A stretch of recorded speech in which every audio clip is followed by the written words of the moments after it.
Hello friends, welcome back to our channel. మీ వద్ద పాత కాయిన్స్ ఉన్నాయా? అయితే మీరు ఒక విషయం తెలుసుకోవాలి. పాత కాయిన్స్‌కు ఇటీవల కాలంలో డిమాండ్ పెరుగుతోంది. అయితే అన్నింటికి కాదు, కొన్నింటికి మాత్రమే. ఈ వివరాలు తెలుసుకోబోయే ముందు మన ఛానల్‌కి ఇంకా సబ్స్క్రైబ్ చేసుకోకపోతే ఇప్పుడే సబ్స్క్రైబ్ చేసుకోండి. వేలం లేదా వెబ్‌సైట్‌లలో పాత వస్తువులను విక్రయించి లక్షాధికారులుగా మారిపోయారనే వార్తలు అప్పుడప్పుడు చూస్తూనే ఉంటారు. వస్తువులు పాతపడే కొద్దీ అవి యాంటిక్యూ కేటగిరీ కిందకు వచ్చేస్తాయి. ఇలాంటి వాటికి అంతర్జాతీయ మార్కెట్‌లో డిమాండ్ ఎక్కువగా ఉంటుంది. ఈ మధ్య కాలంలో మన దేశంలోనూ వీటికి డిమాండ్ పెరుగుతోంది.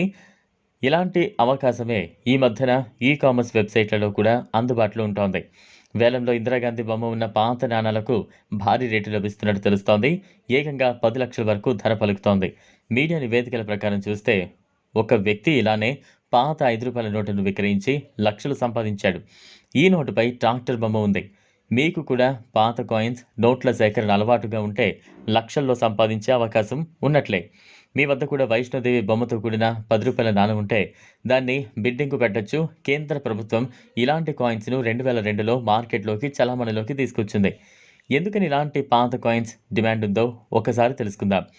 వైష్ణోదేవి అమ్మవారి ముద్ర ఉన్న కాయిన్స్ కలిగి ఉంటే మంచి జరుగుతుందని, కష్టాలు దూరమవుతాయని భావించడం ఇందుకు ప్రధాన కారణం. అందుకే చాలామంది ఇలాంటి కాయిన్స్‌ను తీసుకోవాలని భావిస్తారు. వీటి కోసం లక్షలు కూడా ఖర్చు పెడుతూ ఉంటారు. ఇలాంటి కాయిన్స్ మాత్రమే కాకుండా 786 సిరీస్ నోట్లకు కూడా డిమాండ్ ఎక్కువగానే ఉన్నట్టు తెలుస్తోంది. అందువల్ల మీ వద్ద కూడా పాత నాణేలు, నోట్లు ఉంటే ఆన్‌లైన్‌లో అందుబాటులో ఉన్న కామర్స్ సైట్‌లలో ఉంచడం ద్వారా మంచి రాబడి పొందొచ్చు. ఈ వీడియో మీకు నచ్చినట్లయితే లైక్ చేయండి, షేర్ చేయండి. ఛానల్‌ను సబ్స్క్రైబ్ చేసుకోండి. Thanks for watching.